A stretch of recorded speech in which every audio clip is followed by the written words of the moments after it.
My daughter's school called about the unpaid lunch account while I was in bed with a man who wasn't her father. $23.50. That's what I owed Cheyenne Mountain Elementary. That's what made me silence my phone and turn back to Jake, my trainer from the gym, who had no idea I had a 7-year-old waiting for me to pick her up in 2 hours. The affair had been going on for 3 months. 3 months of lying to everyone. To Grace, my daughter, to my mother who watched Grace when I had evening clients, to myself about what kind of person I was becoming, but mostly to Nolan, who'd been raising Grace like his own for the past 2 years. Nolan wasn't Grace's biological father. That honor went to Derek, who'd left when I was 6 months pregnant and now lived in Florida with his 22-year-old girlfriend. Nolan came into our lives when Grace was 5, a steady presence who fixed our leaky faucet on the 2nd date and taught Grace to ride a bike by the 4th. He'd moved in 6 months ago. Not officially, but his work boots were by our door and his coffee mug had a permanent spot in our kitchen. Grace had started calling him Dad last Christmas, and I'd seen him wipe his eyes when she wasn't looking. He'd been saving for a ring. I'd found the bank statements he tried to hide, showing monthly deposits into a savings account labeled Future. But steady had become predictable. Safe had become boring. Last Friday, he proudly showed me a 5-year plan spreadsheet. It had mortgage pre-qualification rates and a savings plan for Grace's college. I just felt a panic attack coming on. And Jake, with his CrossFit muscles and no responsibilities beyond his protein shake schedule, had become my escape from single motherhood and step-family dynamics, and the crushing weight of being needed every moment of every day. "You should get that," Jake said when my phone buzzed again. "Sounds important." "It's nothing," I lied, running my hand down his chest. "Just spam." But it wasn't spam. It was the school calling again. Then a text from Nolan. "School called. Said they couldn't reach you." I picked up Grace. "Everything okay?" My stomach turned to ice. Nolan never picked up Grace on Tuesdays. Tuesdays were my early days at the salon. Except I'd called in sick this morning so I could meet Jake at his apartment near Garden of the Gods. "I have to go," I said, already grabbing my clothes. "What?" "Why? You said you had until 4 o'clock. "Family emergency." Jake shrugged and reached for his phone, already scrolling through Instagram before I'd even found my other shoe. No questions, no concern, just abs and indifference. I drove home breaking every speed limit down Academy Boulevard. My phone sat in the cup holder, screen lighting up with messages I was too scared to read. 2 years. 2 years Nolan had been in our lives, 2 years of stability and love and someone who actually showed up. And I was throwing it away for what? Afternoon hookups with a 26-year-old who thought meal prep was a personality trait? Our townhouse looked normal from the outside. Nolan's truck in the driveway, Grace's bicycle with the purple streamers on the sidewalk. The normalcy made it worse somehow. I found them in the living room. Grace was at the coffee table doing homework, Nolan sitting beside her, pencil in hand. They both looked up when I walked in. Grace smiled. Nolan didn't. His face was still. Blank, like a sheet of ice. My lie about a family emergency died in my throat. He already knew. I didn't know how, but he knew. "Mommy!" Nolan helped me with my math. "We did fractions." "That's great, baby." My voice sounded strange, too high. "Why don't you go play in your room for a bit?" I need to talk to Nolan. "But we were going to make tacos for dinner." Nolan said I could help. "Go on, princess," Nolan said quietly. "We'll make tacos in a little while." She hugged him before she left. A real hug, arms tight around his neck, the kind she used to give Derek before he left. The kind that said, "I trust you," and "don't leave," all at once. When her door closed, Nolan stood up. He wasn't a big man, just average height, average build. Brown hair that was thinning a little on top. The kind of guy you wouldn't notice at the gym. The kind of guy who'd never make you feel butterflies. The kind of guy who'd raise another man's child without complaint and love her like his own. "The salon called," he said, "when the school couldn't reach you. They wanted to know if you were feeling better from your sick day." I opened my mouth to lie, but he held up his hand. "Your location was on. I saw you were in Jake's neighborhood. My phone. We shared locations so he could find us if something happened. A safety thing that had become my undoing. Nolan, I know who Jake is. You talk about him. Your trainer, young guy, no kids." He sat back down, suddenly looking exhausted. "How long?" "It doesn't matter." "It does to me. How long, Veronica?" 3 months.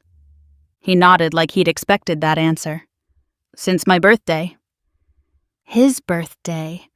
When I'd been distant and distracted, checking my phone during his family dinner. When Grace had made him a card that said, "Best dad ever," and I'd seen the doubt creep into his eyes when I'd barely smiled. "I'm sorry," I said. It came out as a whisper. "Are you? Or are you sorry you got caught?" "Don't do this." "We can work through it. Couples therapy, whatever you want." "What I want." He laughed, but it was bitter. "I wanted to marry you. I wanted to adopt Grace. I wanted to give you both the life you deserve. But what I want doesn't seem to matter much, does it? You matter. You both matter. I got confused. Jake doesn't mean anything." "Then why?" His voice broke. "Why risk this? Why risk us?" I didn't have an answer that wouldn't destroy him more. How could I explain that his steadiness felt like drowning? That his reliability made me feel old at 32? That every time he played board games with Grace or helped with homework or made sure she had vegetables with dinner, I felt the walls closing in? "I need you to leave," he said. "Pack some things for you and Grace." "You can stay with your mother." "This is my house." "That I pay half the rent on. That I fixed up. That I made into a home for us." He stood again. "But you're right. It's your name on the lease. I'll be gone by the weekend." "Nolan, please. Think about Grace." "I am thinking about Grace." His eyes filled with tears. "I'm thinking about how she's going to ask why I don't live here anymore. Why I don't tuck her in. Why I can't come to her soccer games. I'm thinking about how I'm losing my daughter because you needed attention from someone who doesn't even know her middle name. You're not losing her. You can still see her, still be in her life. Can I? How's that going to work, Veronica? When you move on to the next guy, when you tell him about your ex who wants to hang around, you think Jake's going to want some other man playing dad to your kid? Jake, who didn't even know Grace existed.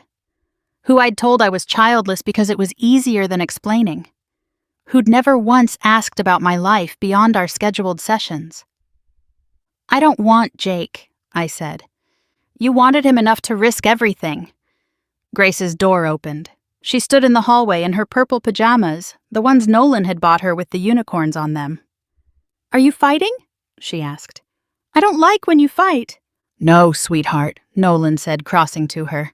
"We're just talking. Come here." She ran to him and he scooped her up, holding her tight. Over her shoulder, his eyes met mine. The pain there was unbearable.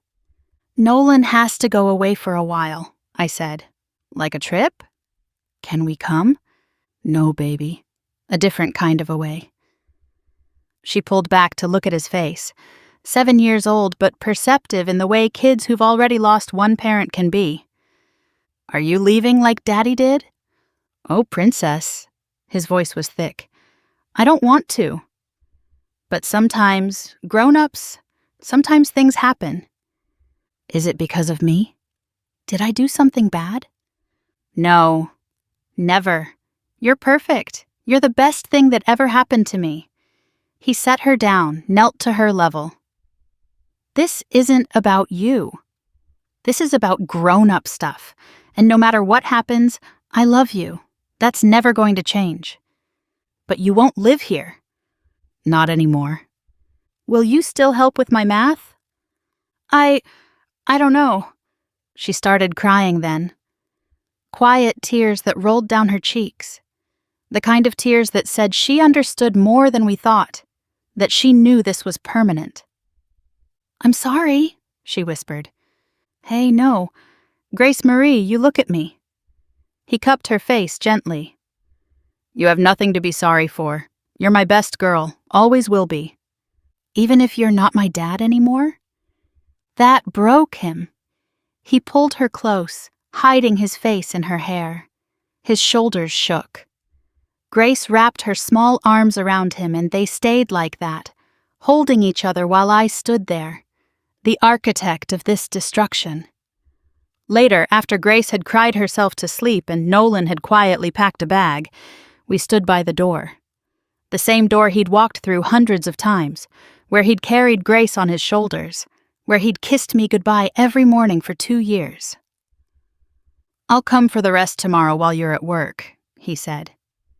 "Tell Grace. Tell her I had to leave early for a job. Don't make me disappear on her."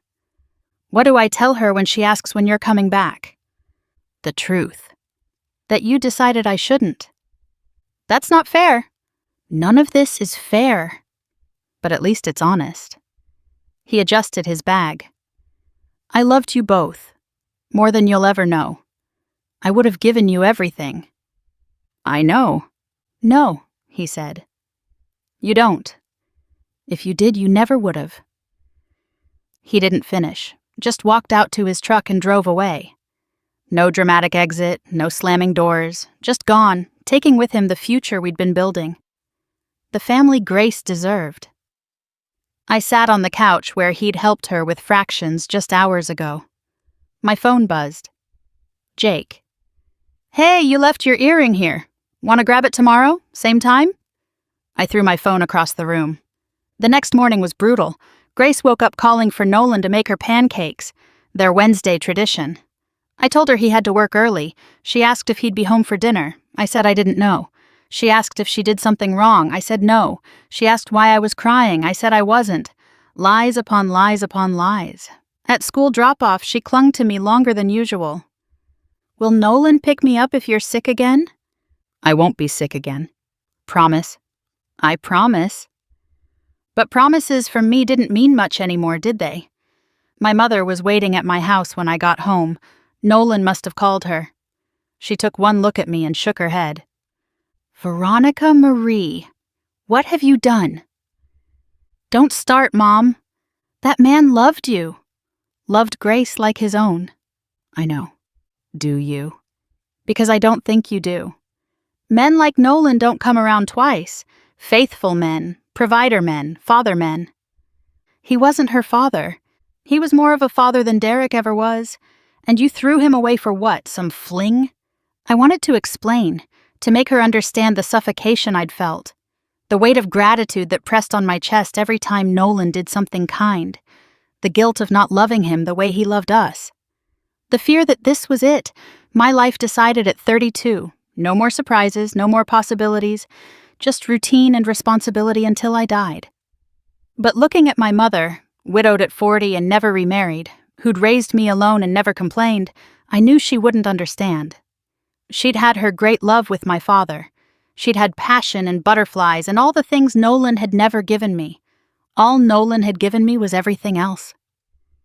He said he'd come for his things today. While I'm at work. Good. Clean break is best. That poor little girl doesn't need the confusion. She loves him, Mom.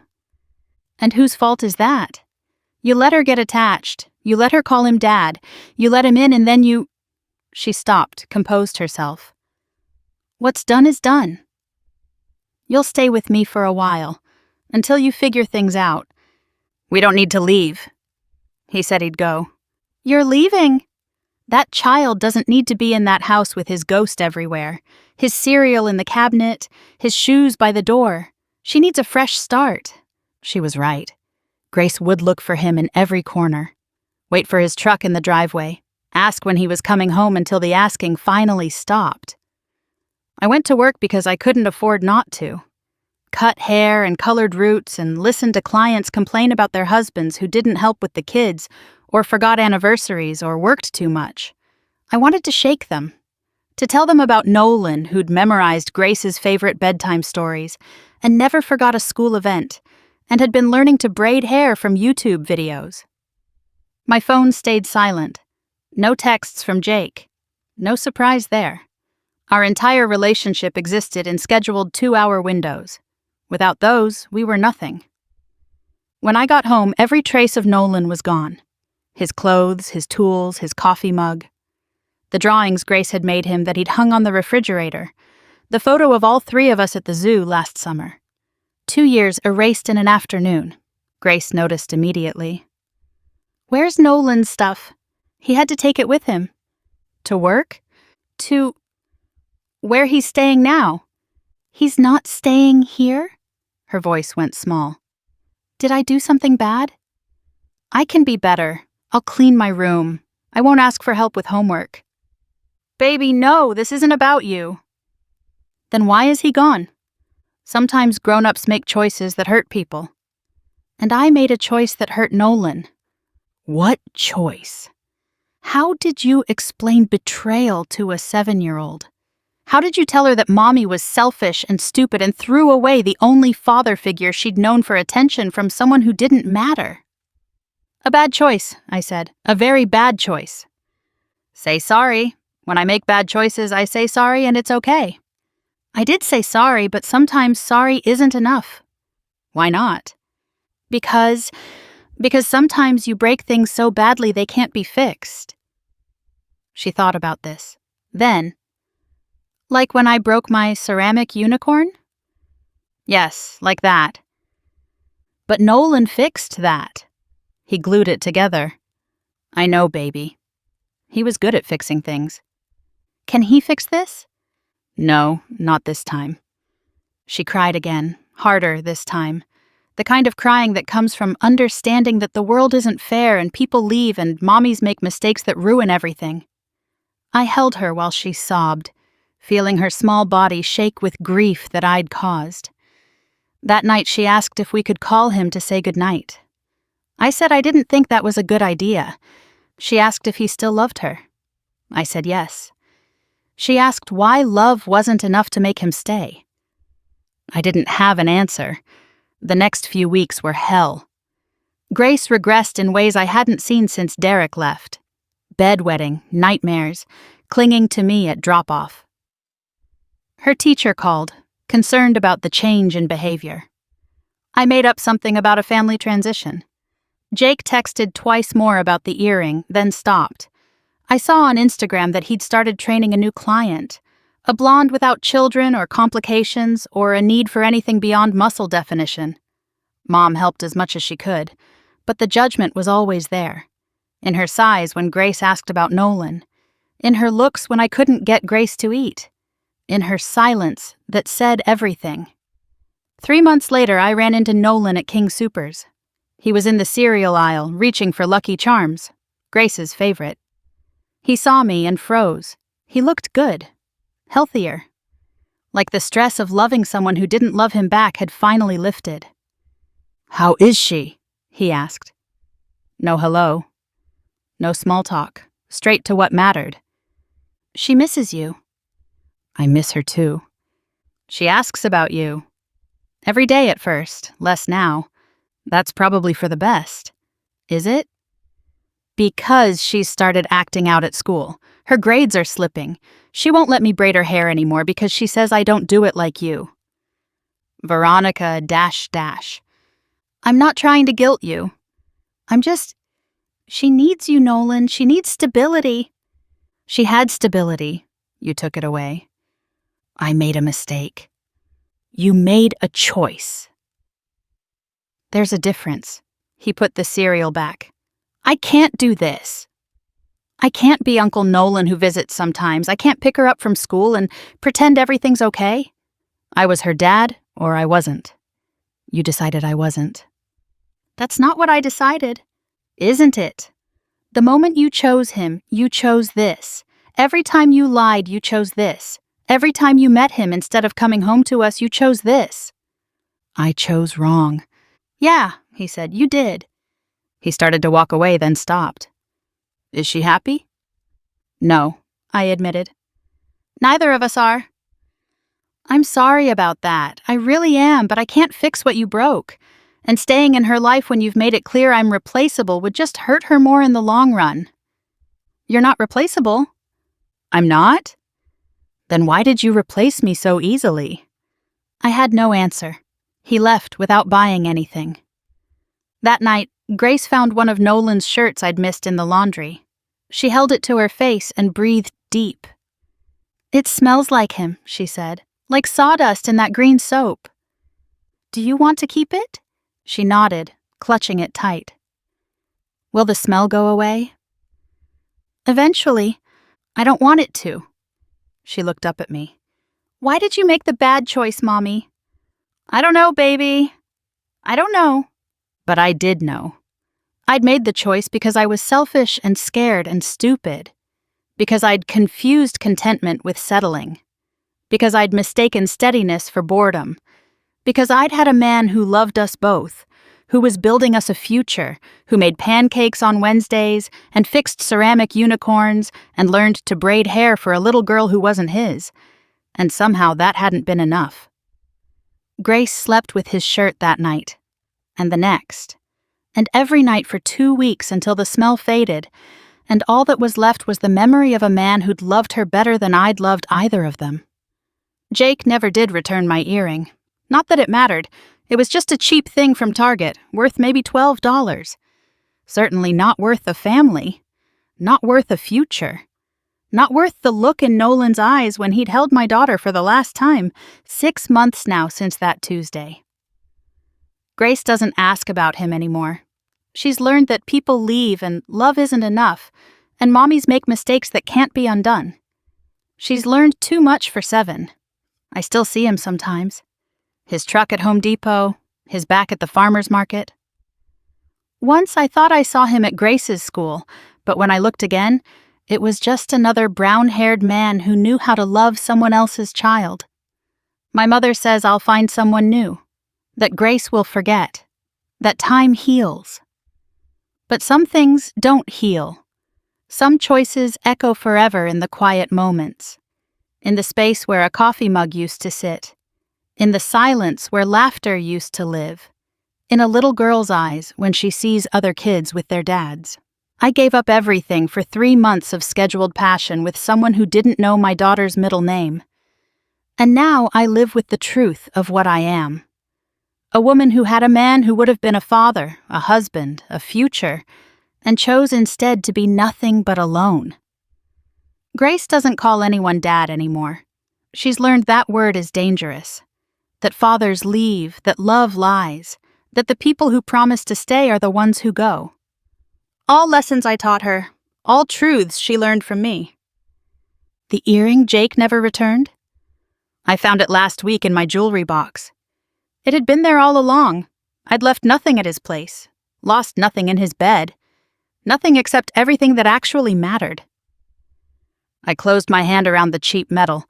Then I walked to the kitchen and dropped the earring into the trash. It made no sound when it landed.